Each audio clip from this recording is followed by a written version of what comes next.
Hello, and welcome to Movie of the Year, the only podcast with the science and the screaming to determine what is the single greatest movie of any given year. This season, it's all about 1984. I am, of course, your host, Ryan, and I will be walking us through the magical world of the Carl Reiner movie, All of Me. Believe it or not, both of my typical panelists, Greg and Mike, did not show up tonight. Are they sick? Are they getting married to other people, to each other? Are they just scared of strong women? We'll find out throughout this show. I had to call in a favor, call the government to get me to the FBI, to get me to the CIA, to get me to talk to two of the most prestigious, I would say, women talking about television in the podcasting world.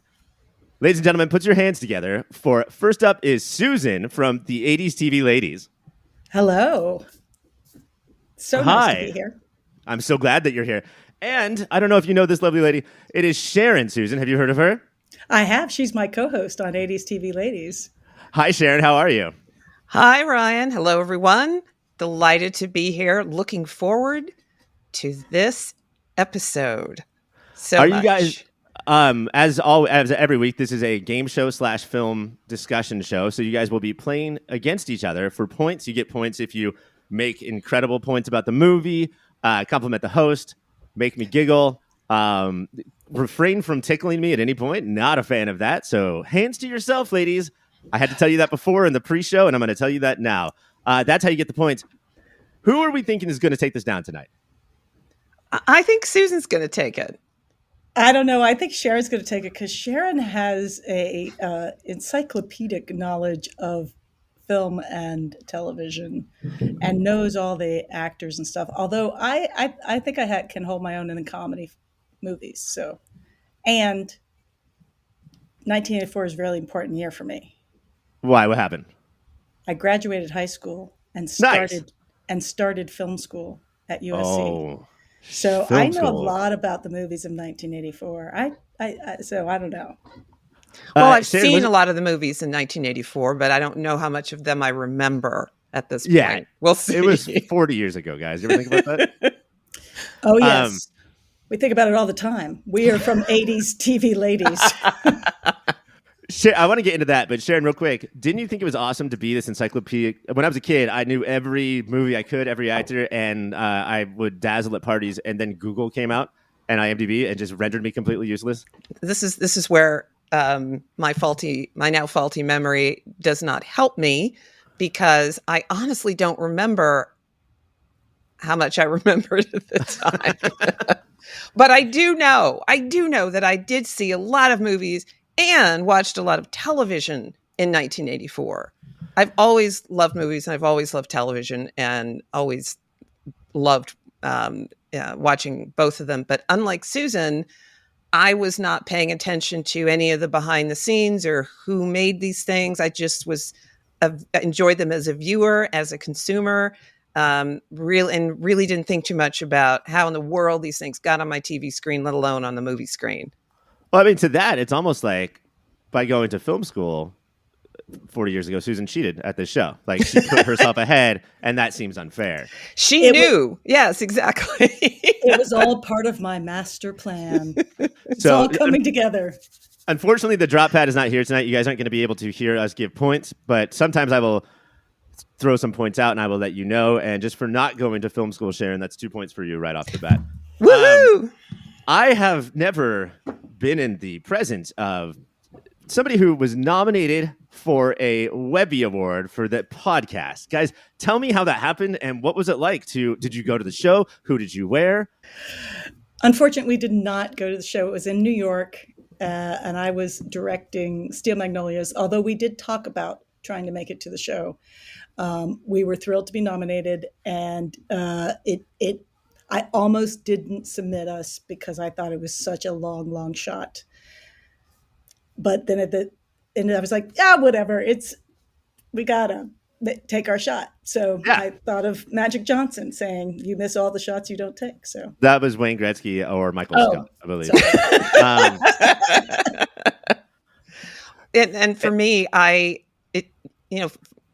have been a lot of really amazing things that have happened to us since we started this podcast. And that was just the latest in the long line of things, and not something I ever anticipated or expected.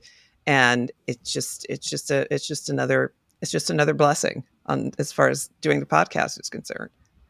That morning that, 5 a.m. your guys' publicist called you and said you've been nominated, it must have been such a thrill. I think it's so cute that you think we have a publicist. No. Well, I have heard that this stuff is contagious. So by you guys being here, we will get nominated. I think that we came in for the Webby Awards, white dude with a movie podcast. We were number 1,275,000. So rising up the ranks every year. I heard about it. I think they're going to start having a podcast award just for you guys, because I'm feeling like you guys are left out in the cold a lot. An award just for men, finally. Thank you. It has been too long. I want our audience to get to know you guys better, just in case they're not listeners. So I have a couple questions for you guys. Okay. Hopefully you can sort of use this as like a personality test. I'll start with Sharon first. Sharon, no, you know what? Based on wardrobe, I'm going to start with Susan here. Susan, who is the Cagney of the two of you, and who is the Lacey? Oh, my. Gosh, that's hard. That's hard. Because I think Sharon might be more of the sort of the scofflaw, get it done no matter what. And I'm a little bit of a rule follower and a mom. So I might be the Lacey, except for, I don't know. That's so funny. All right, I'm just going to say Lacey because I'm a mom. Okay. Sharon, who is the Scarecrow and who is the Mrs. King? Now, I personally don't know what that means, so you'll have to explain. Okay. just going two things. First of all, Mrs. King has kids. Susan has kids, so Susan is Mrs. King. Scarecrow is a man, but he's a spy. So I'm happy to be the spy. Let's put it that way. Oh yeah, and she's I've always wondered about, because her family's in the military. She had to travel around. Oh, so she's been being trained since she was a little girl then. She might just be a spy. This might be some part of her master plan. This is to both of you. My personal favorite 80s TV duo. Who is the Norm and who is the Cliff? I have to be Cliff because I don't drink. I don't drink adult beverages. So I would have to be Cliff. And I do happen to know a whole lot about a bunch of things that meaningless things that most people go, huh?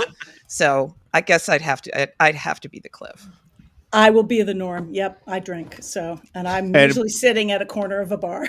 So. Yeah, we are 4 minutes into this episode, and Susan just finished her 8th mug of beer. So that should let you know who she is. And then one last one before we get started with the show. This is not 80s, but who is the Mulder? Who is the Scully? See, I can't answer this question really because I never really watched that show. I don't feel like I know enough about the show to be able to speak to that. How did you not? This is so funny. Every once in a while, Sharon will find out something that I have my blank spot, and then I'll find out Sharon's blank spot. Well, as a military baby, why would she watch a fake show about fake aliens when she's clearly seen the real thing, being a spy for this entire time? That's true. So I will say that it's really who is the skeptic and who is the true believer. Right. And here's the problem. I think my husband is the true believer. Okay, so that would mean one of us is a Scully and one of us is the smoking man. The smoking man, yeah. And for like a half second, I did smoke. So I guess Sharon is the Scully. The Scully. And I'm the smoking man. Sharon, that all makes sense. You don't even need to watch the show. Trust us, that all makes sense. I can't wait to dive into this movie. This has been a favorite of mine since I was a kid. But just off the bat, before we start to really analyze, all of me, 1984, Steve Martin, Lily Tomlin, just what are your guys' surface level thoughts? Like, is this a favorite of yours from the past? Is it now? Is this a good, funny movie? I'm going to disappoint you, Ryan. I saw this movie when it came out in 1984 and was underwhelmed by it. And in watching it again in preparation for this, in fact, I've watched it twice in preparation, and basically nothing has changed. Wow. Okay, so Sharon has had a dead, grinchy critic go to her head and is controlling her brain. Susan, is Sharon wrong here? Oh, she is. And it is so unusual for us. This is crazy. Like, this is, it's so unusual for us to be not only like, we often have different opinions, but we usually know. I usually know. It's not a surprise. It's not a surprise. This is a total surprise because I love this movie. I have seen this. I almost didn't have to watch it because I watch it so regularly. But again, I have to say a lot of movies from 1984 are very important movies to me because I was at the time in love with movies. I wanted to study movies. So I saw everything and then rewatched a lot of the movies of that time because it was my formative time.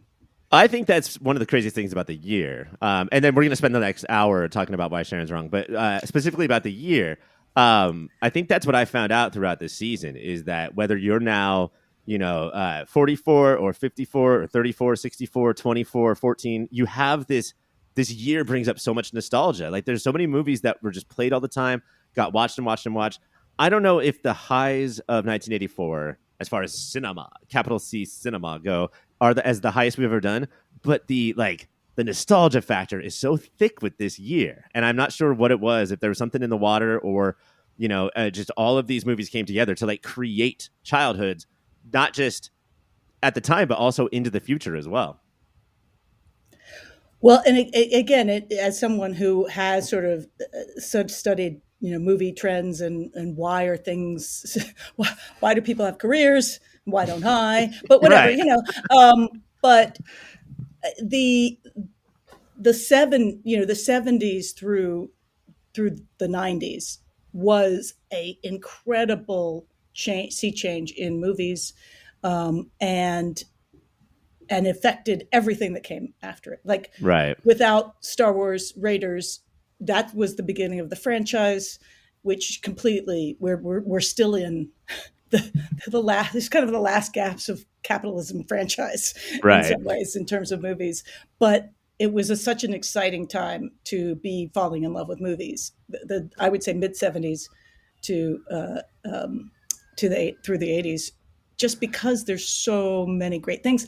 But we were building off these classics. Like we saw the classics from before. Like I grew up watching television and watching old movies on television, Right. which you don't really now. You have to seek them out. They're buried. They're somewhere on Netflix or YouTube, but it's a different way of consuming.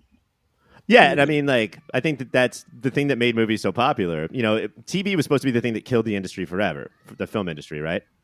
And this is in the 50s, but eventually it got to a point where TV propped it up, and it turned us all into movie fans. We were kids. We couldn't go out to the theater whenever we wanted, and so and it was catch as catch can, and it was whatever they offered us, and like, so I would see some movies a million times, some movies I would like get to watch once at midnight.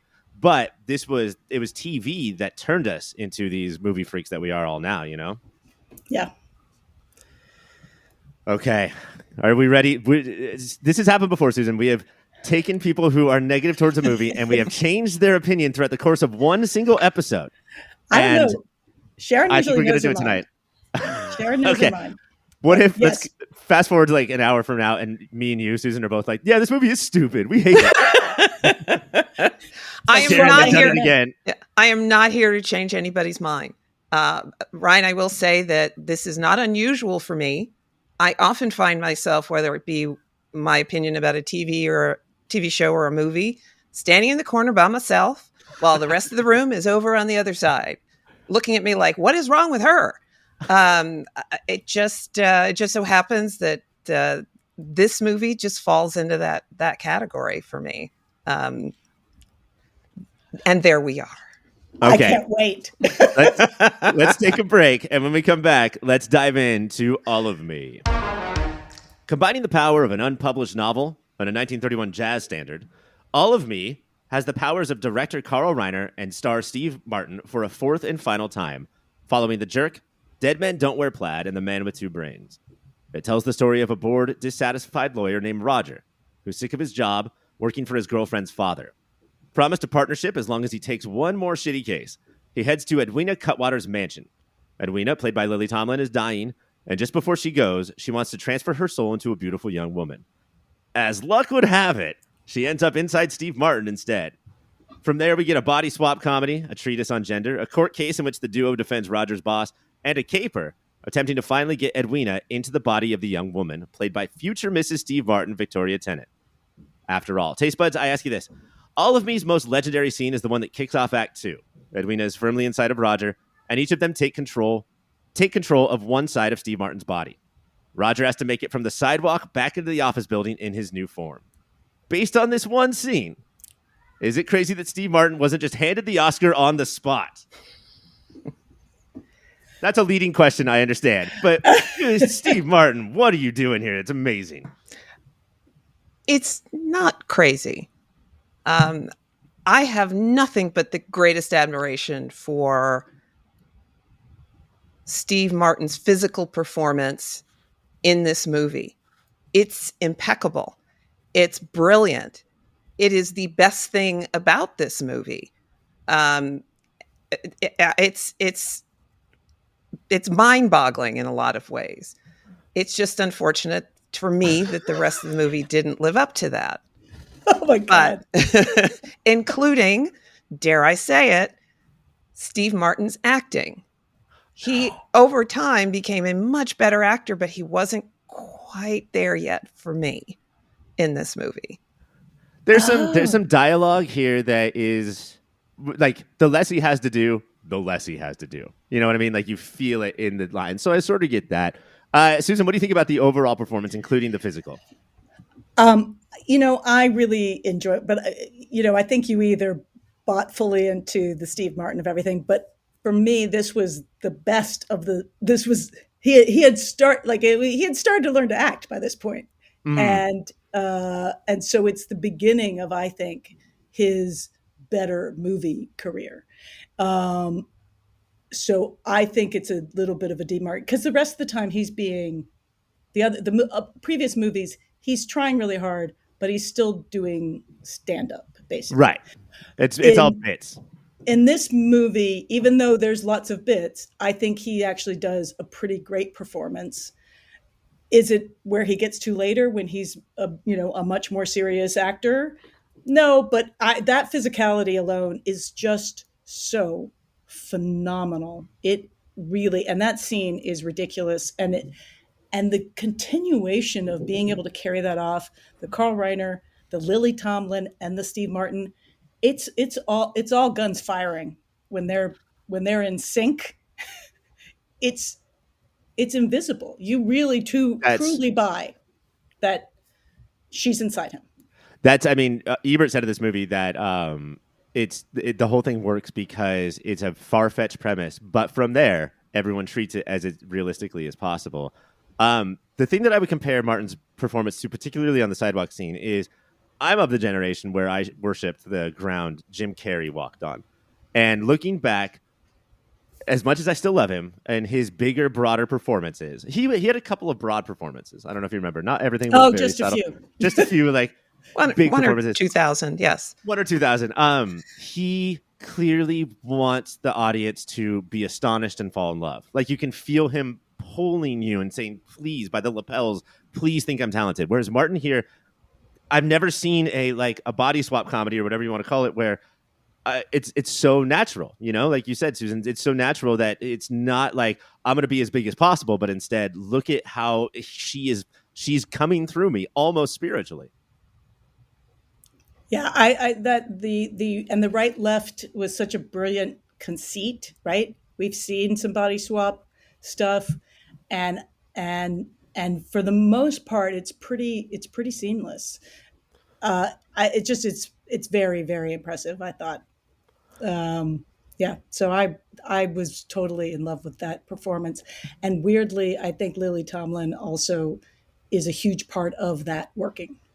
Susan, if you'll allow me as the host to do the segues. Sorry. Let's talk about Lily Tomlin. Uh-oh, I think I just lost 5 points. Let's talk about Lily Tomlin, shall we? No, that was so smooth, Susan. That you're going to get a point for that one. But yeah, if you're wearing a badge that says host on your shirt, if you could take that off for me, that'd be great.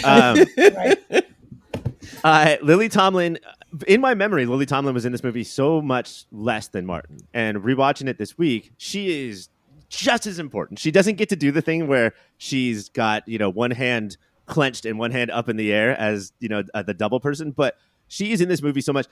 Sharon, did Tomlin work for you? Crossing my fingers. Sadly, no. Please explain. I thought her voice performance in particular was, if I did any research about this, I can't remember, but I don't know how much just straight up film acting she had done before this movie, but it felt to me, as with Steve Martin and his performance, she's come so much further than where she was in this movie. Yes. From a performing standpoint. She was so not there yet in this movie. I did not care for her performance. One of the things I appreciated about her performance was that Steve Martin is if the first 10 minutes of this movie, when it's just Martin, you might think that this is like it could be a rom-com or just something, very, very grounded. And I think it's up to Edwina to come in as the over-the-top, rich, dying lady that sort of gets us ready for the fantasy premise that's about to happen. And I thought she absolutely killed it. I thought she was so funny as, making fun of all of these rich ladies. Susan, am I sort of on base there? I'm going to have to agree with you, and not just for points. I'll give you those points, though. This almost feels unfair. You should have taken like 5 points off of me.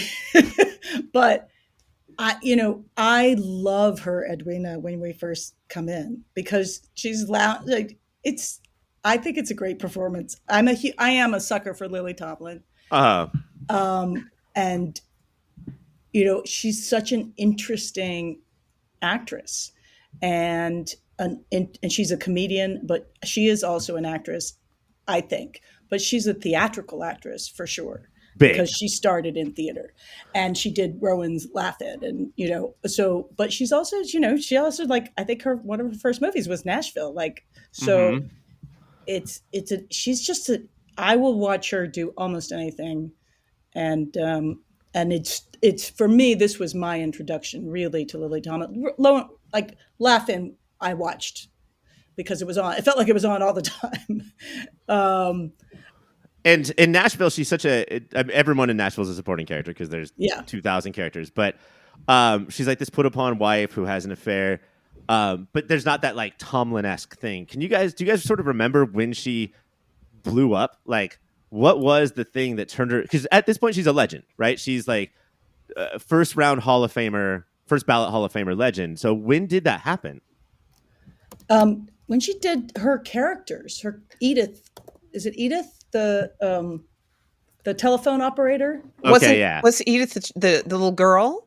Oh no, Edith was the little girl, and then the telephone operator. Yes, she was fantastic with those characters and the stage show that she did, and with all those characters, and I think that's what really first brought her to prominence. And as I'm looking at her. She'd already done 9 to 5 when she did this movie. Okay, 9 to 5. She was fantastic in 9 to 5. That's three legends right there, right? Yeah. Oh yeah, and 1980, not a bad movie year either. Just right. I don't know if you've done it yet, but that was 1980, and 9 to 5 is pretty spectacular, and her performance in it is really great. Oh, and absolutely. Way more grounded than this performance in a lot of ways. She's a comedic performance. Yeah, she's the center of the three ladies. I mean, without her she's the one that, for me, is the most important of the three characters in 9 to 5, the three female characters in 9 to 5. Without her and that performance, I'm not sure it works as well as it did. So I don't know what the hell happened in this. but I mean, it might be more that, Sharon, you're more into 9 to 5 Lily than the character Lily, because when I look back at Lily Tomlin, like my experience with Lily Tomlin, it is the most grounded, back of the corner, sardonic, like quietly shooting dagger insults at people. And it's not big, broad performances. And this Edwina, I mean, after she says anything, she goes to faint and then falls into a mouth oxygen mask that one of her assistants is like. This is a very different Tomlin than I'm used to. Oh, no doubt. For me, she just didn't pull it off. I think it's really just as simple as that. Well, and what's weird is she's such an unpleasant character from the beginning. But I am going to have to respectfully disagree, Sharon. But and the telephone operator is Ernestine. Ernestine. So those characters, I remember those characters so well. What I love about this is, Steve Martin has a journey. It's Steve Martin's movie, right? Mm. He's in the bulk of the movie. He is the one that has, in theory, the journey, but she has a complete journey too.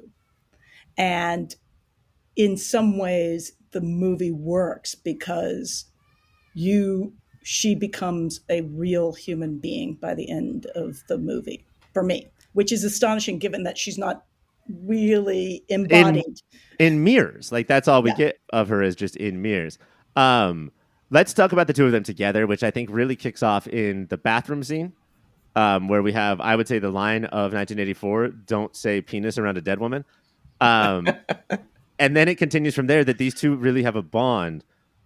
This is, I think, where Martin's physical is great, Edwina or Lily's broadness is great, but I think the two of them working together is where we really get a movie. I think, and you realize it when near the end of the movie, for me, is when he looks in a mirror and doesn't see her. He's heartbroken. It's a heartbreak. We're all heartbroken. Yeah. It's an emotional moment where you're like, oh, she's gone. And it's the moment where, the partners are split up. Sharon, best moment between the two of them together? Is there chemistry? I love the scene of the two of them dancing in the mirror at the end of the movie. Yes. I love that so much. Well, you're probably just glad that the movie was over. No. There was just such joy in it. And I know it was probably between the two actors themselves. They were having such a great time, but it really came through, and it made me very happy. Yeah. And we're going to get to that scene in the next segment, but yeah, what a way to go out. Just after all the stuff that we've done and a lot of ups and downs, like, this isn't a perfect movie. There are some decisions here that we'll get to that would not work today, let's say. But to have them dancing to this 1931 jazz standard was perfect. We're going to take a break, and when we come back, we're going to talk about all of the women of 1984. Mount Rushmore! That's right. You know what the music means. It is Mount Rushmore time. And this week's Mount Rushmore is often, every season, a controversial one. When we do the hottest men of any given year, we never get any flack. But when we do the ladies of any given year, people will write in and say, this is not for you to record about. So what I have done is I have found my two favorite podcasting ladies to come in, and they can get all the emails and they can take all the damage. Thank you, Ryan, so much. Throw the women under the bus. I see. Oh, see, now I'm going to get the emails for that. No matter what, I'm getting the emails. So we are going to build a mountain to the most iconic women of 1984, whatever 1984 ladies means to you guys. I will say, if you make it on the mountain, then that's a point. There is one special lady that, if you say it, it is worth triple points because of how special she is to me. You just have to listen to every episode of the show in order to know who that is, to do your research, or have a lucky guess. Susan, we're going to start off with you. Who is the first nominee? All right. Well, I'm not sure if this is supposed to be like movies or everything of mostly 1984. Everything. Mostly everything. Well, okay. So if it's mostly everything, I'm going to go purely political and say Geraldine Ferraro. because she was the first woman to be nominated for vice president by a major political party in the United States in 1984. Sharon, when she said mostly political, did you think for sure it's going to be Margaret Thatcher? Oh, God, no. No, that's not Susan's jam. Okay. Tony Ferraro nominated for vice president. Yes. Did not win, but it's an honor to be nominated. Okay. Yes, and I believe that truly, since we were only nominated, did not win a Webby. Sharon, who do you got? I'm going to go with Madonna. Madonna is a perfect choice. Yes. She just came out and on the scene and just was a total disruptor. Did things the way she wanted, how she wanted, whatever you may think of how things progressed through her career. In recent times, there was no one who came through and riled up riled up things the way that she did, and at the same time making some amazing music. My two favorite things of all time are Madonna and The Simpsons. Why? Because parents, when I was a kid, said don't. That's going. If you listen to or watch that, you're going to become a disgusting person. I believe September of 1984 was Madonna's wedding gown performance at the MTV Music Awards. So, Sharon, you did it again. Oh my gosh. Dumb luck. God, I don't have anything. I guess I'll just give the perfect answer. I'm going to get a couple more nominees before I start putting on the board. Susan, who do you got? I'm going to go back to movies, and I'm going to say Glenn Close, because this is a year she was nominated for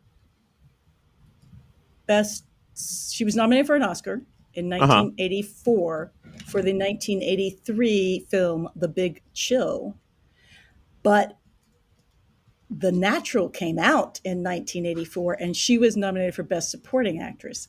And she also did a television movie in 1984 called Something About Amelia with Ted Danson. Oh, wow. They played a married couple, and Ted Danson played a guy who was sexually abusing his daughter. And thank you, TV movies, for always going where you need you to go. And so this was a breakout year for Glenn Close and who she became. This was the year. I mean, she was known. She'd done huge stuff. But she did GARP before this, right? That's a good question. I don't know when GARP was. I feel like GARP was a little bit later, but I know that Big Chill was 83 and The Natural was 84. And I don't know when GARP was. Maybe it was before, but it's about this time, but I don't remember exactly when either.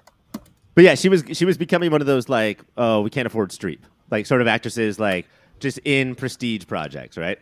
Yeah. But good nominee. Sharon, who do we got? Well, you mentioned my girl Meryl Streep. Well, she did Silkwood. She did Silkwood in '83, so she was nominated for that, I'm sure, because as well she should be for just about everything. Gave us the term Silkwood shower. Yes, we all use to this day. Exactly. We'll just throw her on. Okay. Yeah. Thank you. Meryl Streep is on, and then on the nominee pile, but on the mountain, I'm going to call my chiseler. I've got a guy. I have a great chiseler. He's going to chisel that mountain. Madonna's head is there. Sharon takes a point. Susan, who do we got? Oh, I need to. Okay. Cher, because Cher also was having a hell of a year. She obviously huge, giant, music star.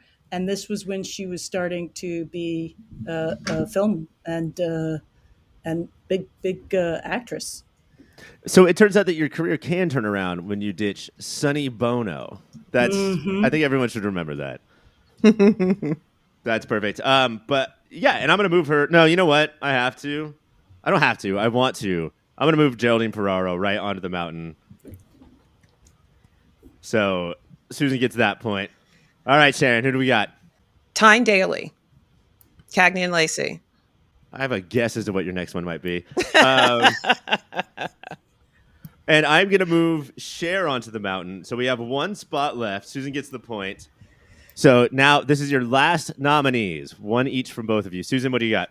I want to say Jane Fonda. Hold on, because I think that would be both political and she did And aerobic.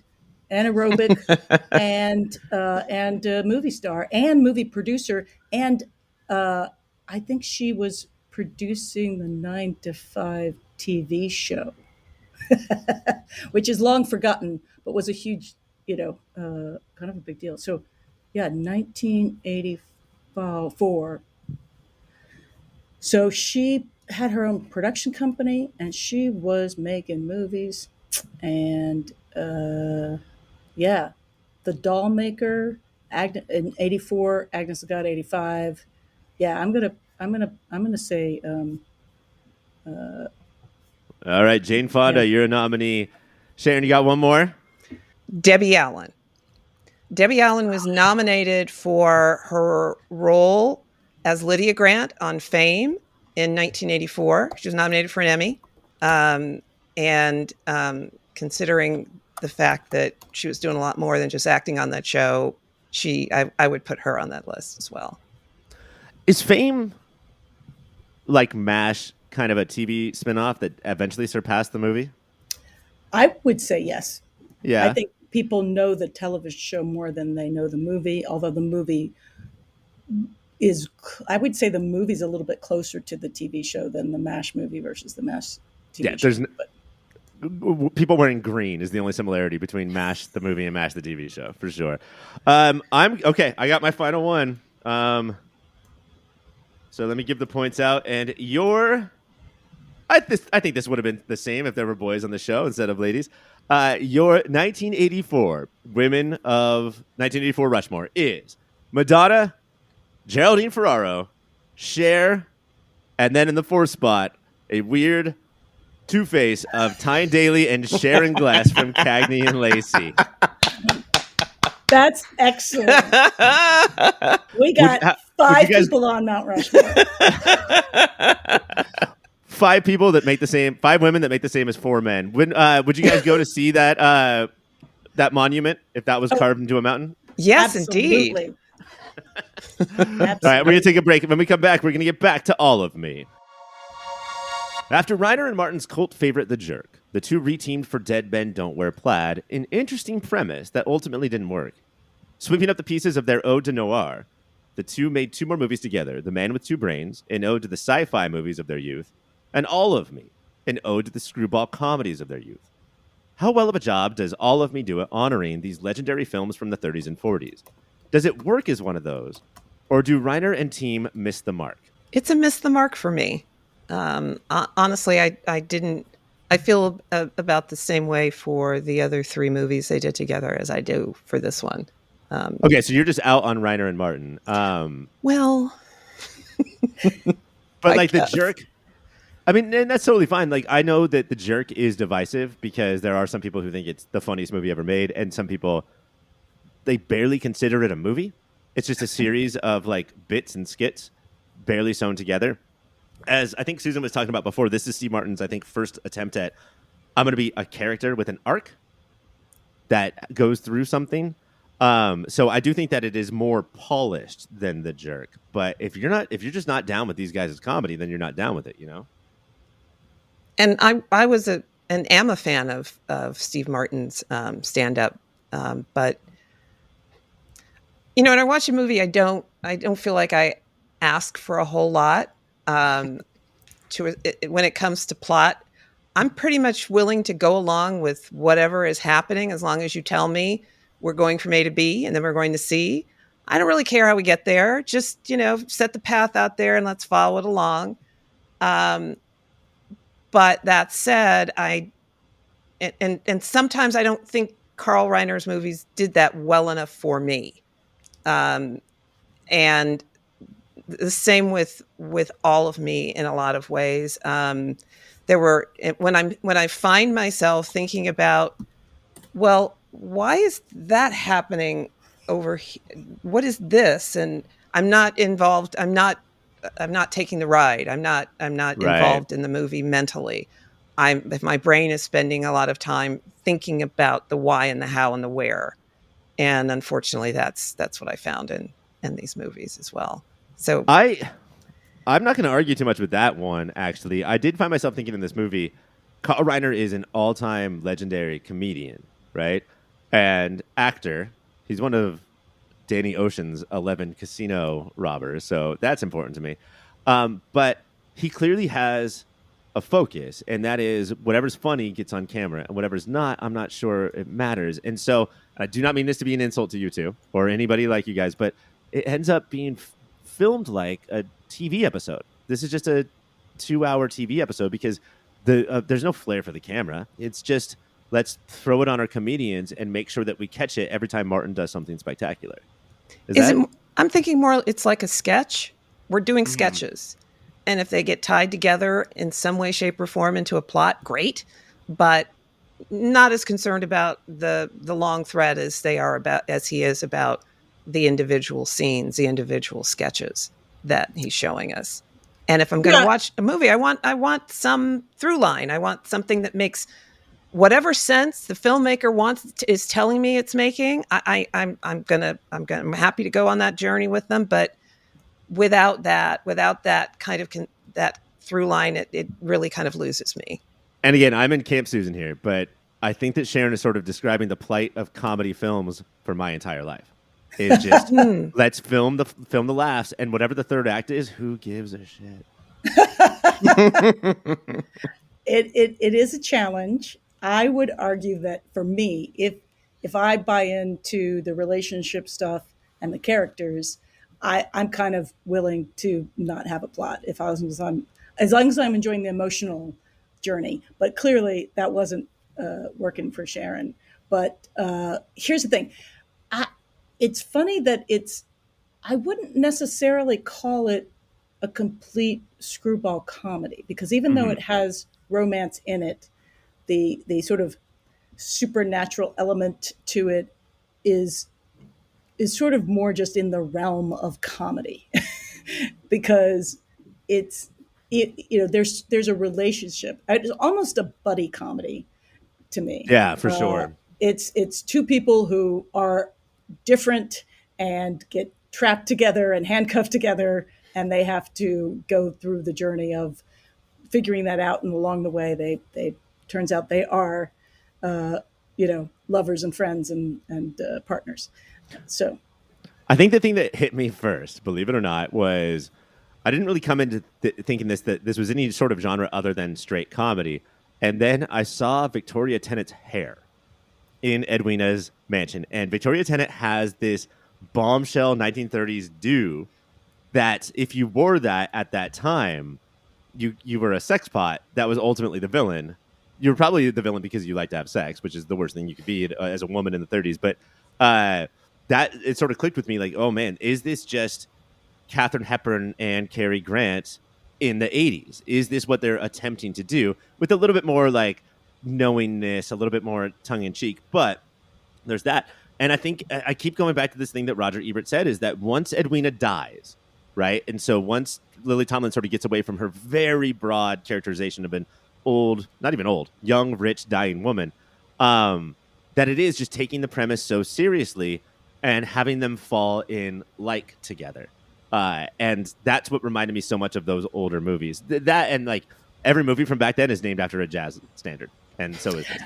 All right, fair enough. Yeah, okay. I totally agree. It's kind of astonishing how much the movie takes off once Lily Tomlin has no body. Which we might need to get into later we just need to separate the girls from their bodies. But yeah, I think that like that's when they come together and again, it's not a rom-com. We had talked about the dance at the end. So Lily Tomlin is finally put into Victoria Tennant's body, and Roger is just going to leave the mansion, and then they have this dance. But I think it's so important that they don't kiss. If they felt romantic, like in love, would that have changed the movie for you guys? Completely. Well, yes. What's interesting is they do kiss, but it's so clearly friendly kiss. Platonic. Yes, but it is a challenge. I love the ending and the shot in the mirror. That is, the turn to the mirror is a real payoff for everything. And their joy in dancing is really quite spectacular. And clearly, so over the top for them, and so joyful for them. They literally fall over, right? They fall out of frame because they get off balance. And I think that's totally that was not planned. I think so. And yet the best thing they ever do is not to show him dancing with Victoria Tennant. Right. Exactly. Because that kind of ruins it. Oh, Right. Absolutely. Yeah. Because he's in his mind, he's dancing with, I can't remember what her character's name is. Edwina. He's dancing with Edwina, not whoever, who's the person inside the body. Which is so important because the whole movie he found Edwina deplorable and Victoria Tennant's character hot. Like I want to have sex with her. But now that they've gone through this journey, I only want to dance with Edwina. And I'm ignoring what Victoria Tennant looks like, which he did not in real life, but this character did. Yes. Yeah, that's a little bit odd, too. When you know what you know. You're like, okay, this has just complicated everything. I honestly thought for years, for my whole life, that LA Story was where they met. But I guess this is it, and it sort of culminated in LA Story, Yes. which we are about to get to. When we come back, we're going to take a stroll through Steve Martin's career and try to decide what is the single most iconic role of Steve Martin's life. It is time for a Steve Martin career retrospective. Normally, we seed this bracket in order of popularity on like Letterboxd, or something, but they're so dumb that we're going to go chronological this time and sort of go through little eras of Steve Martin's career. So, the first battle for the most iconic performance of Steve Martin's career is Navin R. Johnson from The Jerk versus Dr. Michael from The Man with Two Brains. Where are we thinking, ladies? I think I have to go with Dr. Michael. And Are we out on The Jerk? No, I think I have to go with The Jerk. Oh. Because that movie is so dumb in so many ways. It's the prequel to Dumb and Dumber.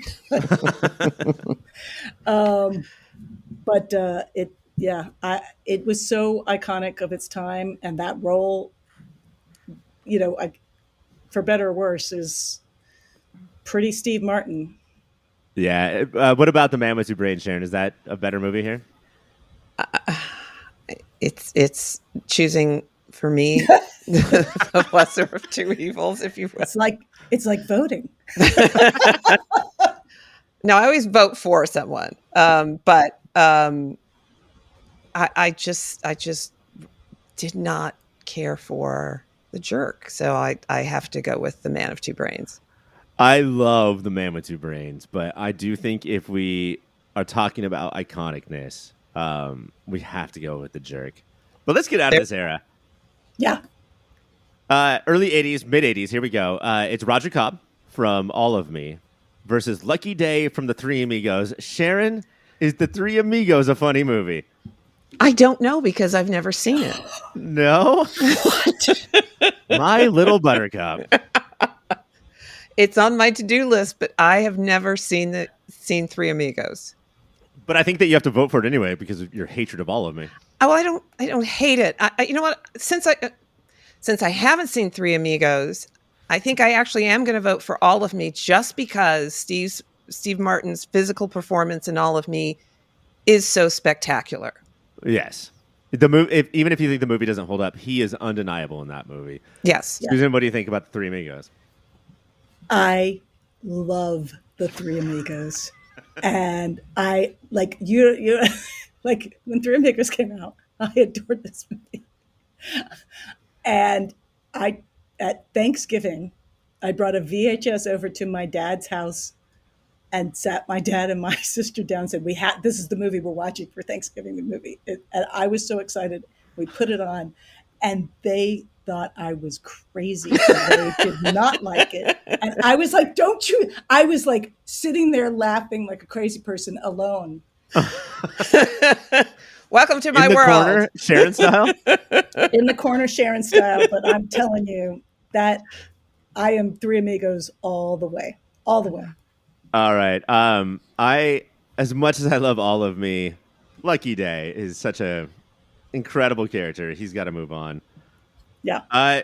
Let's a little bit deeper into the 80s, and these are two wildly opposite parts. The first one, your 4 seed, is Oren Shrivello, DDS. Yes. From Little Shop of Horrors. Mm-hmm. The next one is CD Charlie Bales from Roxanne, which I think is, despite the prosthetics, maybe his most grounded movie to date. I'm going with Roxanne. Yeah? Yeah. I'm going with Roxanne. This is much like how All of Me has one like tour de force comedic performance. Roxanne has this scene where he does his like top 20 big nose jokes. Yes. That is a classic. But he's not a dentist. I got to go with Little Shop of Horrors and the dentist, because that, and I love Roxanne. As a movie, Roxanne is in many ways just a better movie, except that Little Shop of Horrors is in a class by itself. The whole movie is, for me. And that performance is pretty fucking nuts. So that is an iconic performance. I mean, he's more of a supporting character in that movie, though, than the lead. Absolutely. And he carries Roxanne for me. So I'm going with Roxanne. Supporting, but not supportive. Not supportive of his girlfriend's wants and dreams. The audacity, the balls on this casting director of Little Shop of Horrors to be like, badass motorcycle driving, abusive boyfriend. Steve, let's give Steve Martin a call. Oren Shrivello moves on. Susan gets the point. But I mean, Roxanne, if we're talking, like, Roxanne is pretty freaking amazing. I haven't seen it in a long time. I don't know if it holds up, but man, when it came out, the writing, that was for me a whole other level of Steve Martin. Yes. All of Me, I think, leads to Roxanne of like, okay, you are a leading rom-com actor. You just can't do it normal. Like, you just got to put a big nose on or something. This one, I think, might be a little bit of a litmus test about the kind of person you are. Neil Page from Planes, Trains, and Automobiles versus Freddie Benson from Dirty Rotten Scoundrels. Susan, you go first this time. Okay. I am not a fan of Dirty Rotten Scoundrels. But he pees in the table, Susan. I know. This is the crazy part. I am not a fan of Dirty Rotten Scoundrels. And I was not a fan of Planes, Trains, and Automobiles when it came out. And the parts of Planes, Trains, and Automobiles that I was a fan of was not Steve Martin's character. It's candy. It's a candy movie. It's a candy movie. And Steve Martin is such a jerk in this movie. Such a and that's the character. Not different than the jerk. Different than the jerk. Yeah. Different kind of jerk. So a whole new level of jerk. And it's a candy movie all the way. And so but Dirty Rotten Scoundrels, I want people to be nice. And I just don't like the way those men behave in Dirty Rotten Scoundrels. And if this was a Glenn Headley bracket, then Dirty Rotten Scoundrels could move on. Yes. Because she's amazing. So I will say Planes, Trains, and Automobiles just because I think it may hold up a little better for me, even though I don't like Steve Martin in the movie. And can I tell you an experience I had with Planes, Trains, and Automobiles? Oh, sure. Please do. So I was writing I was in college when this movie came out, and I was writing for the USC Daily Trojan, the school newspaper, in the We know section. that you went to USC, Susan. I know. I got to throw it out. Gosh.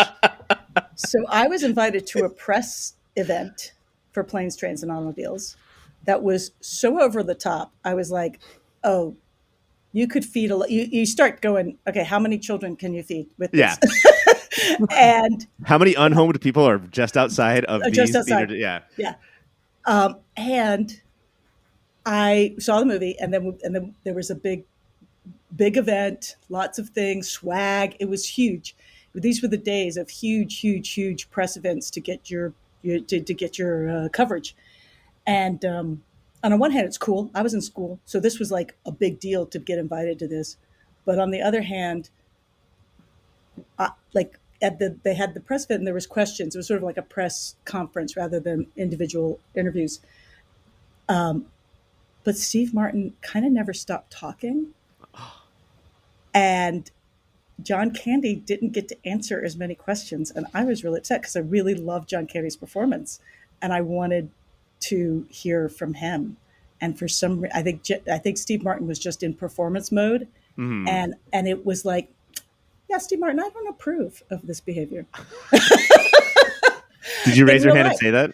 I did not. Hey, I did not. I'm sorry, Susan from the USC Times. Yeah. John Candy's going to be dead soon, Steve. Can you please shut up? Could you please just let him speak? I would like to hear from him what he thought he was doing. But to be fair, if you've got Steve Martin in your movie and he actually Steve Martin, it's not really anybody's fault. It was just true. a weird moment, and I was like, yeah. So there you go. That's why I'm choosing Planes, Trains, and Automobiles, because it's really for John Candy.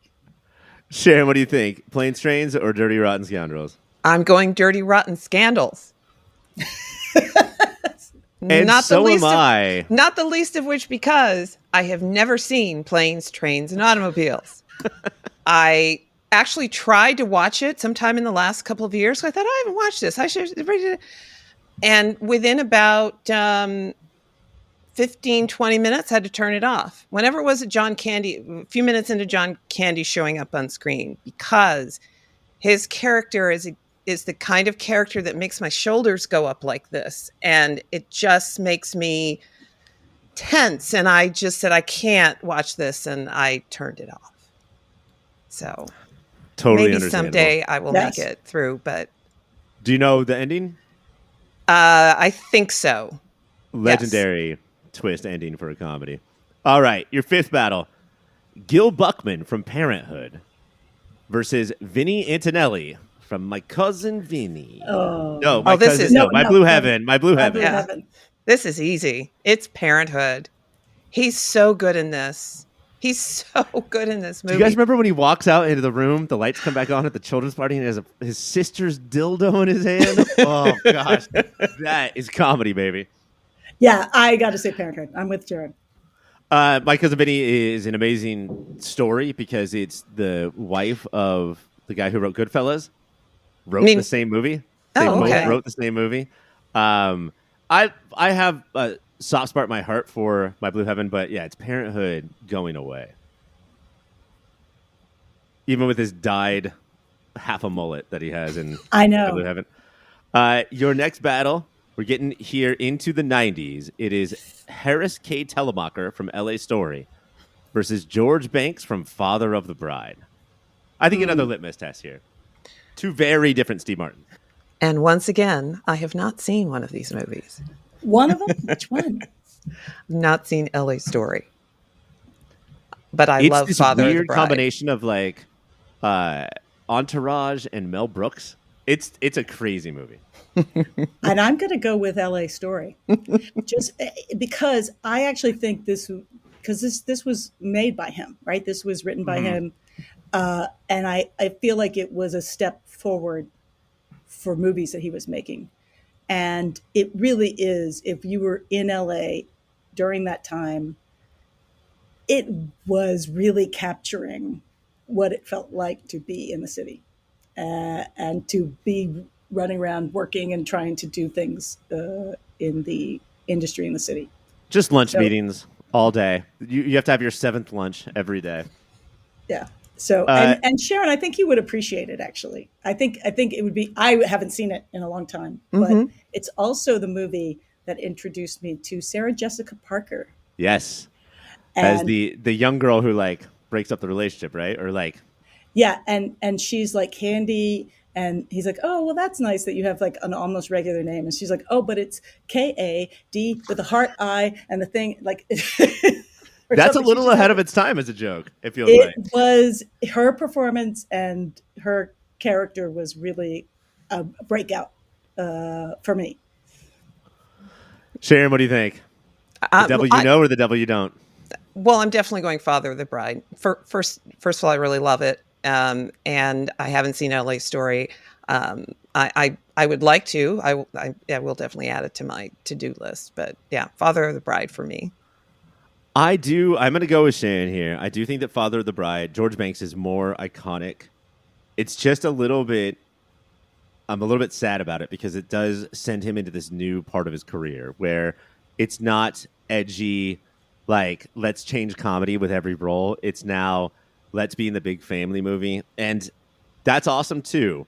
But I feel like I only had a comedic hero based on my age for like 3 years.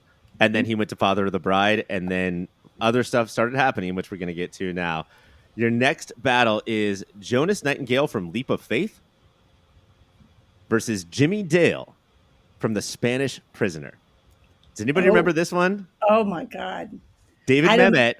Yep. He was a supporting character in this movie. I think he was nominated for an Oscar for this. And he was like the guy behind the guy behind the guy in this like, interwoven crime movie. And just played, I think, the closest to Steve Martin that maybe he's ever played. He's like an art dealer. He's really into like sipping fine teas and sniffing wines and things. And then Leap of Faith was sort of like his last gasp of, I'm big Steve Martin. I'm an evangelistic, I'm going to steal people's money and blah, blah, blah. So I think this is like a crossroads right here. I'm going to have to admit that I never saw Spanish Prisoner, so I'm going to go really with cool. I'm going to go with Leap of Faith. It does sound really cool. I think I was a little like mammoted out at the moment. Well, if you've seen one mammoth, you're mammoted out. He's a lot. But I actually kind of enjoyed what was trying to happen in Leap of Faith. I don't think it was successful, but I appreciated the attempt, and I thought that his performance was good. Sharon, what do you think? I think I'm going to have to vote for Leap of Faith just because I know I've seen it, and I don't know if I've seen Spanish Prisoner.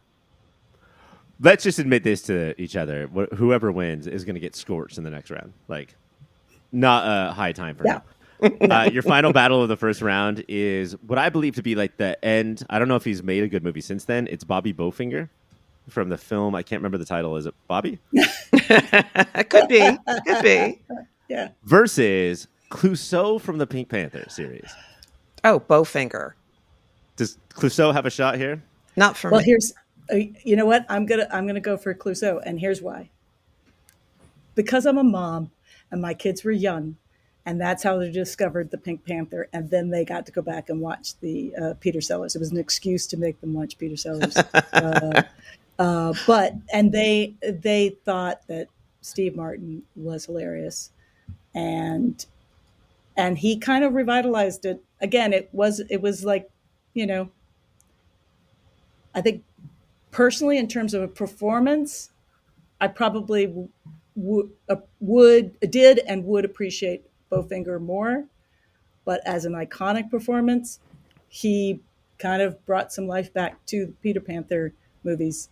And the Pink Panther movies, the Peter Panther. Peter Panther. Panther. No, that's a crossover that has to happen. That's good. Well, Anyway. I think Bowfinger is kind of an iconic performance as well, and it's something that he wrote. So I got to go with Bowfinger. I mean, no, Susan's story is cute. It's Bowfinger's the clear answer. But it's also amazing because he wrote it, but gave all of it. Like he used to get the juice, and now he's giving all the juice to Eddie Murphy, and that's what makes the movie shine. So Bowfinger moves on. All right, speed round, guys. Here we go. Navin Johnson in The Jerk versus Lucky Day in The Three Amigos. Susan, where are we going? Oh, Three Amigos, Lucky Day. I concur. Sharon? I concur. Okay. Lucky Day moves on. We're just not a jerk podcast in so many ways. Orvin Scrivello from Little Shop of Horrors versus Freddie Benson, Dirty Rotten Scoundrels. Freddie. Oh, no, Orvin. I'm giving it to Orrin. The dentist. Gil Buckman from Parenthood. Oof.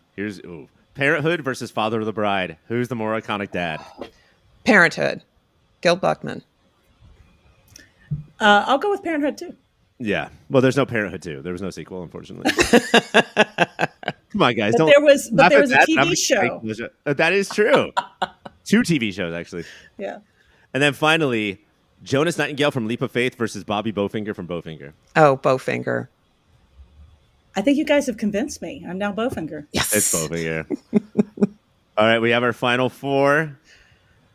Lucky Day from The Three Amigos versus Orange Cervello from Little Shop. Little Shop. No, I got to stick with Lucky Day. Sharon gets the point. It's Little Shop. I mean, I know, but I know. But now, you guys can... Like, you guys, I don't vote if you guys agree. You guys just refuse to agree on anything. It's crazy because you've been on a podcast for years now. So at any point, go ahead. And then finally, or not finally, but at this round, Gil Buckman from Parenthood versus Bobby Bowfinger from Bowfinger. Bowfinger. Bowfinger, now that you told me how to play the game. Bowfinger moves on. And the Steve Martin Most Iconic Role Finals. This, nobody would have expected this. Orange Cervello DDS versus Bobby Bowfinger. Bowfinger for the win. No, because I cannot go. I have to go true to my heart and say he'll be a dentist. And a success. Orange Cervello wins. Points. That is... I demand a recount. His 7 minutes of screen time gets him the most iconic role of Steve Martin's career. That's what happens when the three of us are on a show. When we come back, we're going to get back to the movie All of Me. Although mostly remembered as a battle of the sexes comedy, All of Me has just as many moments as a teaming of the sexes comedy as well. 40 years later, what do we think of the treatment of the film's 2 main female characters, Edwina Cutwater and Terry Hoskins? We're both sighing. I know. Because this is complex. I think that what's good is they both, as characters, had a lot more to do than might have in other films of the time or even now. The thing that I'm always looking for is decisions made. And sorry to cut you off, Susan, but No. I'm a man, so I guess I'll just interrupt your opinion. Yeah, go about right women. ahead. Yeah. Why don't you spread a little bit your legs? Do you guys feel like they had decisions to make in this film? The 2 characters? Yeah. Well, yeah, it's certainly in Edwina's case because she's the catalyst for this whole thing. She's the one that sets the events of the movie in motion by deciding she wants to transfer her mind into this other woman's body. And thinking about it, I guess, I'm afraid I don't remember Victoria Tennant's character's name. Terry. I will admit I didn't remember that she was not on the up and up, that she was playing this for the money. So it was a little bit of a, oh, okay. When that when she revealed that, but I think they both were taking charge of their own fate in that regard. Whatever you may think about how they tried to do that, I think they both were doing that. I think they both were taking charge for themselves. They both make decisions and they both have agency in those decisions. I mean, once her body gets transferred, she's a little bit out of body. And then it's a little bit weird that then Victoria Tennant has to lose her body too and go into the horse. But, it's fine. I don't remember, but did they at least put her in the body of a female horse? I was just going to ask that. I was watching, and it looked like, but it's hard to tell sometimes. They didn't spend a lot of time on the horse, but I believe, her dad referred to her as she, but it might have been talking to his daughter. A terrible dad, by the way. A terrible stage dad. Along the lines of Amy Winehouse's father is Terry's character. Just a terrible person. Terry can be one note. I think that they have to do that a little bit to keep the twist going. Like where we think that she's in love with Roger because he's hot, but then it turns out that of course he's not. He looks like me, so he is just being used. But Edwina, one of the reasons I love this movie is because it's written by these people who don't have to like protect her and say like, oh no, we understand women. They only do good things and make simple decisions. But she has ups and downs and wrong things and right things. And I think that's what sort of sells it. What about Martin's performance of Edwina and Edwina's performance of Martin? Here's the thing. So Martin's performance is great. Like it's physically great. But in order to be physically a woman, there's a lot of affectation that he does with his left side or his right side. I forget which one it is. And that is, is a cliche and stereotypical often. However, is he just acting like he's a gay guy on a 90s skit show?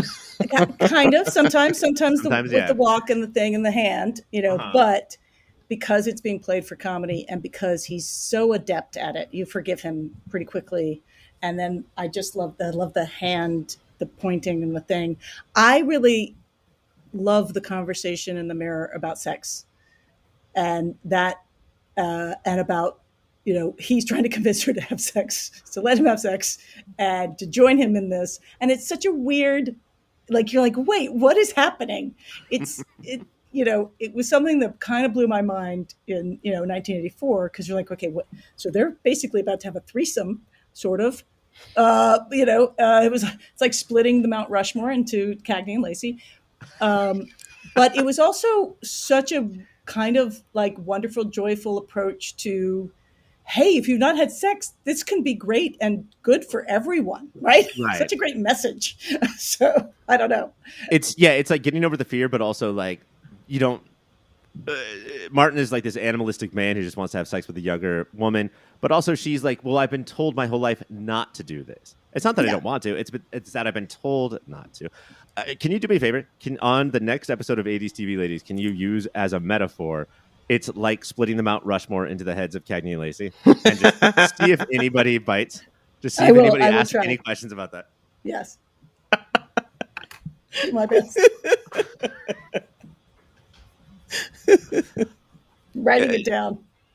Do you guys think that this could be like sort of, and I did not look this up, I don't know if this is true, but like sort of a movie that speaks to trans people who are like not sure about how their body works or where it's supposed to go?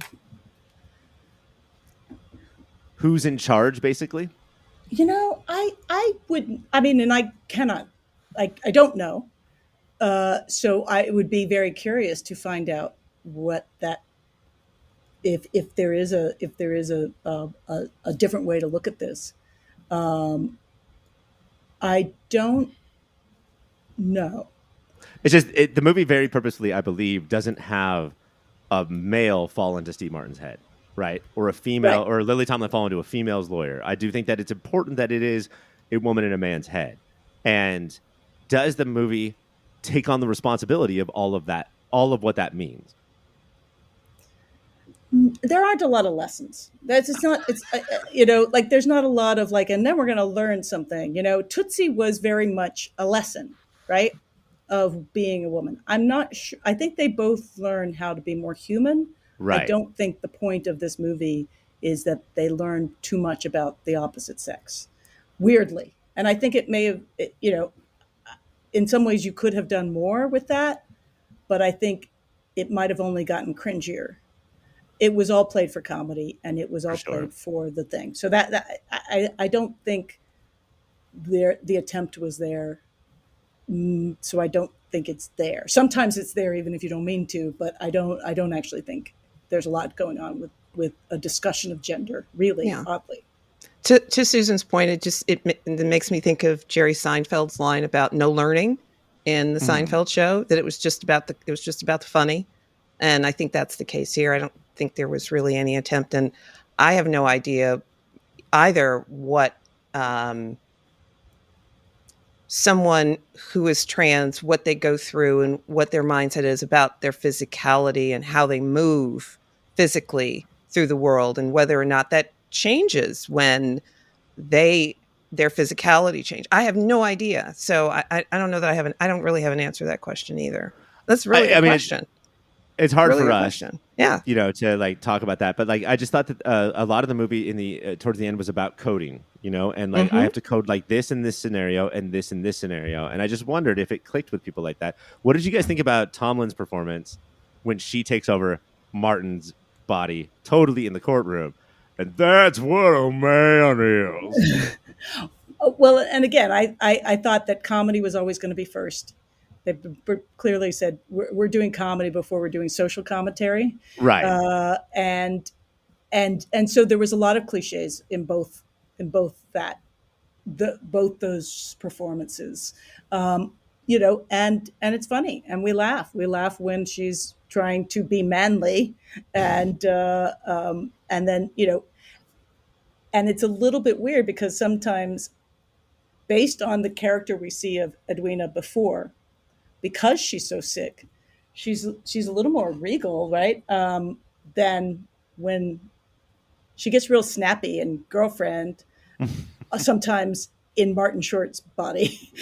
So, which I felt was sort of like just letting him play. Yeah, but ultimately I think that what we're saying is that it's not totally about seeing it from the other side, but instead coming together. Like, instead of fully understanding what it's like to be a man or a woman, the movie's more about they're not that different, and like, oh, you are just a person despite your man or woman affectations, which is a thing to say, but not all of the things to say. That means it is speed round, guys. Here we go. We're going to ask a bunch of fast questions as fast as possible. Number one, how stoked is all of me that Short Circuit came out a few years later and earned the White Man as Offensive Indian Performance Championship belt forever? Very, very.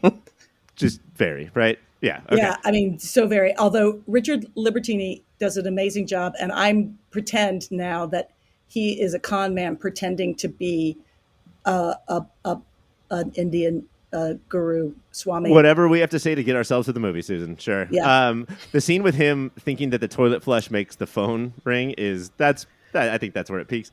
Number two, is All of Me the best of the 80s body swap movies? Do you guys remember how for a decade every other movie was a body swap movie? No, this is not the best of it.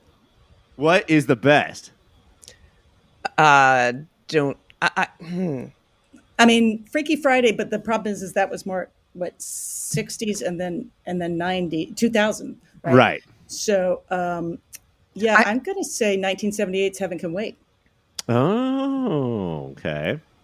Warren Beatty, what does Big count? It's not a body swap, but it's in the genre-ish. Big is definitely the best of the I Changed Age. Welcome to Blockbuster. Here is our selection of I Changed Age movies. Question number three. The theatrical movie poster featured this movie's tagline, which was, "They say that behind every great man there's a woman, but in this case it's ridiculous. When rich, eccentric Edwina Cutwater died, a crazy guru tried to transport her soul into the body of a beautiful young woman. But the guru goofed, and Edwina's soul has accidentally taken over the entire right side of her lawyer, Roger Cobb. He still controls what's left. Now Edwina and Roger are living together in the same body. He's losing his job, she's losing his girlfriend, and he just can't seem to get her out of his system, no matter how hard he tries." Is that tagline too long or not long enough? Oh my gosh. I don't think I've ever heard a tagline that long before. The 80s would just be like... The 80s would put the entire script on the poster as a tagline. Oh my gosh. So that's insane. Yeah. That's insane. I don't know that I've ever heard of or seen a movie poster with a quote unquote tagline that was a paragraph and a half. You need a magnifying glass to actually read it. We already covered that we're so glad that Edwina and Roger did not kiss when she was in Terry's body. So my final question of Speed Round, would the movie have worked as well if a man was put into a woman's body? Do you think it would have been weirder, creepier, or it would have been fine? I think it could have been fine. I think it is a harder thing for audiences to partake. I'd actually like to see that movie. I'd love to see that. They should have done the All of Me Too with Lily Tomlin. and Steve Martin. Oh, like Come American on. Buffalo, where they switch roles every night in Broadway. That would Yeah. have been amazing. We're going to take a break, and when we come back, we're going to hand all the awards that it did not get at Oscar time. That's right. It's awards time. It turns out that they did not just hand Steve Martin the Oscar on the sidewalk where he pretended that Edwina was in his head. So no Academy Awards were given. Although I do think he won like the Critics' Choice for Best Actor over Salieri. What's his name? Oh, F. Murray Abraham. Yeah. We have not done that show yet. Very nervous about that one. I don't know if that one's going to take the whole thing down. But we do have some awards to give all of me. But first, let's start with recommendations. Sharon, we'll start with you. What would you recommend if that's just like in the vein, in the zone of all of me? Well, even though I'm not necessarily a fan, I think if you are and watch this movie and you like it, I say please go ahead and watch the other 3 movies that Steve Martin and Carl Reiner made together, because you'll probably like those as well. Even though you don't. And that's fine. Nothing wrong with that. Yeah, I do think that Dead Men Don't Wear Plaid speaks to me in a very, like, I'm a movie dork sort of way. Mm-hmm. But I think it's all about The Man with Two Brains. Secondary to this one. Susan, what do you got?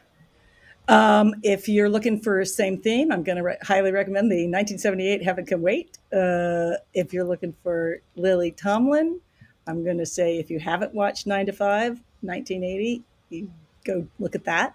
If you're looking for some more Steve Martin in performance vein, Roxanne and Little Shop of Horrors. And if you're looking for Carl Reiner, Oh God. Okay. With John Denver and George Burns is actually, I haven't watched it in a while, but that was a good movie. I've never heard anybody talk about the movie and they don't say George Burns first. They say John Denver first. Yes. He's the powerhouse from that movie. Carl Reiner also made Where's Papa? You guys ever seen that movie? No, I don't think I have. That was his first movie. Crazy, like out there movie. Highly recommend that as well. My recommendation is, I sort of referenced it before, Bringing Up Baby.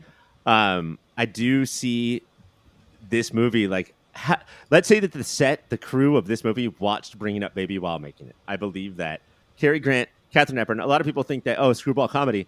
So they have a baby together. That is not who Baby is. I will let you watch the movie to figure out who Baby is, but just wild, fast-paced, nonstop, awesome movie. Let's go ahead.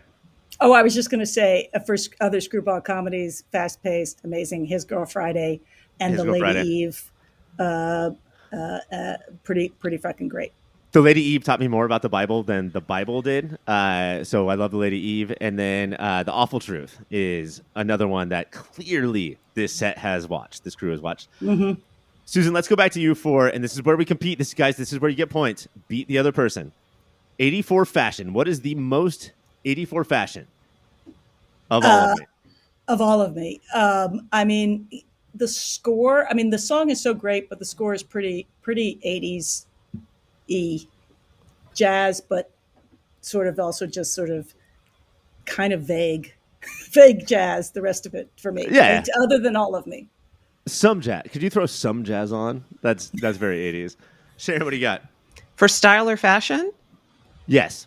I took that to mean clothes. Yes. And I basically went shoulder pads. They weren't as perhaps pronounced as they came to be at some point in the 80s, but it definitely was a thing, certainly by then in 80s movies.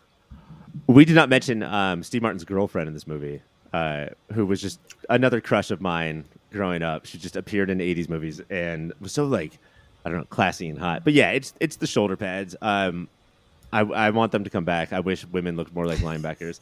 That's going to go to Sharon. Sharon, what about musical moment? I mentioned it. I mentioned earlier. It's the dance at the end. Lily Tomlin and Steve Martin. You just can't beat that. Yeah, sorry. I guess I thought 80s fashion and style was encompassing other than clothes. For me, it's all of me. The end song is amazing. All right, you both get a point for that one. Nobody's going to get points to the opening credits where Steve Martin is playing guitar and just falls asleep on stage, because that's what jazz does to people. Let's go cringiest moment, Susan. What was the moment where you were like, ooh? It's cringiest moment, and I just freaking love it. The swamiest moment, maybe. Back in bowl is something our family says all the time when we're putting our dogs like sitting, herding the back into the house. Back in bowl. I mean, it's just so funny, and it's wrong, and I cringe, and I love the phrasing of that. But I have learned this week that the second most iconic part of this movie, other than that first walk down the sidewalk, is back in bowl. That is what people remember from this movie. Sharon, what else is cringy from this movie? When Steve Martin's boss is explaining to him why his wife is taking him to court, he starts talking about why he's become this serial cheater, and it just was not his fault. It was not his fault that this was happening or that had happened. And I just thought, oh, okay, you guys, it was a bridge too far. That was really kind of a bridge too far for me. And Martin still has to defend him, of course. It's his job. I was just following orders. He's a lawyer, and he's got to, you take the guilty and the innocent. That's what you do as a lawyer. Aye. And a podcaster. I think both lawyers and podcasters have to do both of those things. I'm going to give that one to Susan, because Back in the Bowl it makes me cringe about myself, about how much I laughed at that. Sharon, director signature moment. Carl Reiner here. What do you think is his signature moment?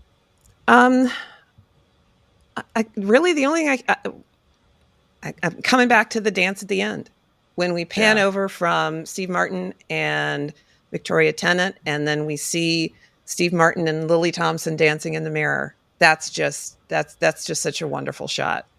And you can almost hear behind the scenes Victoria Tennant say, like, while you're watching, "Oh, I could dance with if I could do like a couple steps." But yes, that's the thing that it takes till the end, but that's the thing that sells the whole genre of this movie. Susan, what do you got? I would agree with that. I would say just the comedy forward above anything else is pretty Carl Reiner, but there's such a joy in this, and that kind of lust for life, as it were. That conversation about let's just try to enjoy it and enjoy the tingles, and is pretty Carl Reiner. It's pretty, consistently leading with sort of comedy, but also joy. Yeah, it's a through line through all of his movies. And also, like, we often forget about what Roger was like at the beginning of the movie, which is this, like, deadhead, like, doesn't care about life kind of person, and for him to watch this movie, to go through this movie, I watched this movie, he was in this movie, it completely changes him. But love that dance, giving it to Sharon. I'm sorry. Pound for pound performance, Susan. Who is the person of this movie? You would think it's Steve Martin because he is friggin' phenomenal. But pound for pound, Lily Tomlin is on screen maybe 20 minutes in this movie. And you forget that she gives a fully realized performance equal to his. And she's not on screen. Yeah, it's really impressive. Sharon, what do you got? Pound for pound, it has to be Steve Martin. There is no movie without Steve Martin's performance. His ability to portray the physicality of figuring out that he's got this other person in his head and how that his body moves through the world with these two warring brains, two warring consciousnesses. It's got to be Steve Martin. I don't know whether to award Susan's ballsiness of not saying Steve Martin or Sharon's correctness of saying the right answer. I have to go with Sharon. We're going to take a break, and when we come back, I'm going to announce the winner and talk about the future of 1984's Movie of the Year. Susan? Sharon? Yes? We have run the numbers. And Susan, you scored 48 points on this show. Wow. And Sharon, with all of her hatred, she said All of Me is the worst movie that she's ever seen in her entire life. got 50 points. She won by 2. God, I think it's just the dark, like, full of ennui kid in me that just, like, even though I love all of me, it's just like, yeah, points, girl, points. I told you. You could knock me over with a feather. I'm gobsmacked, but delighted. Typically, this is where we talk about like which awards that we give out at the end of the year this movie's going to get. But since you guys are here and it's a very special night for me, I want to run through 16 movies from this season as fast as possible. And I want you to tell me what you guys think should win and will win. Susan, I'm going to go too fast for you to write them down. Duh. But here we go. Repo Man. This is Spinal Tap. Gremlins. Once Upon a Time in America. Ghostbusters. Indiana Jones and the Temple of Doom. Stop Making Sense. The Adventures of Buckaroo Banzai Across the Eighth Dimension. The Karate Kid. Paris, Texas. The Terminator. All of Me. Breaking 2 Electric Boogaloo. Beverly Hills Cop. Amadeus and A Nightmare on Elm Street. Is this the best year for movies of all time? No. Is there any good movies in that list? What do you guys think? What would you vote for, and what do you think will win? Well, I listened to your Indiana Jones and the Temple of Doom, and I have notes too. I have an opinion. Raiders was brilliant, and Temple of Doom was not. Didn't we? Yeah, agree with that? I happened to listen to that You one did. too because of Temple of Doom. So Yeah. You did sort of come there, but yeah. I mean, it's one of the first movies I remember watching 10 times, and so there is a special place in my heart. But sometimes I get annoyed by racism, so it's not my favorite movie. I'm really torn between, from what I can remember, Amadeus and Terminator. Yes. For they're two entirely different movies. I mean, are they? It's one person who's jealous of the other person chasing after them for an entire movie. I don't know. Are they the same movie? That's a better question. Here's the funny thing about 1984 and Terminator that I discovered when I was trying to figure out how successful All of Me was for the year of 1984. All of Me beat Terminator at the box office. Oh, but I do believe that Terminator 2 Judgment Day beat All of Me 2 Judgment Day in the box office in 1991. That is true. That is true. Yeah, I would do Amadeus. Is that Vegas chalk? Like, do you think that Vegas is clearly saying that's going to be the winner? I just hate agreeing with the Oscars. I know. I hate agreeing with the Oscars. However, having watched that movie also, that is such a great friggin' movie. If you're talking about the best movie of 1984, I think you might end up there. Most impactful, it might be Terminator, because again, it was the one of those movies that kicked off the franchise model that changed the face of America and Hollywood. We recorded that episode last week, and I was just blown away. I've seen that movie a dozen times, and I can't believe how impactful it is. Have you guys seen the film Paris, Texas? Yes, I have. God, that doesn't have a chance. Do you think? It does not. Paris, have a Texas chance, is Wim Wenders about Harry Dean Stanton just comes back into his family's life after he disappeared for 4 years. I have not seen that. Listen, all of these are good. Repo Man, and all of them were impactful. Repo Man, hugely impactful on the culture and the culture of filmmaking. This is Spinal Tap, obviously hugely impactful on the culture of filmmaking. I mean, you sort of don't, all of mockumentaries, The Office exists because of This is Spinal Tap. It created a genre. Yeah. And then, Temple of Doom, I will agree, may be the second best Indiana Jones movie. What? Over Last Crusade? Hold on. Second best? I said maybe. No, but second best, not second worst. You're saying could be the second best. That's what I'm trying to clarify. Okay, all right. Last Crusade, I guess. I always give Sean. You know what? I give out points too. And Sean Connery, as charming as he is on screen, happily punch women, and so he always starts 2 points below. Both in the movie and in real life. No, that's okay. Again, I'm just trying to make sure that I'm accurate in what I'm understanding. So, okay. And Karate Kid's pretty great.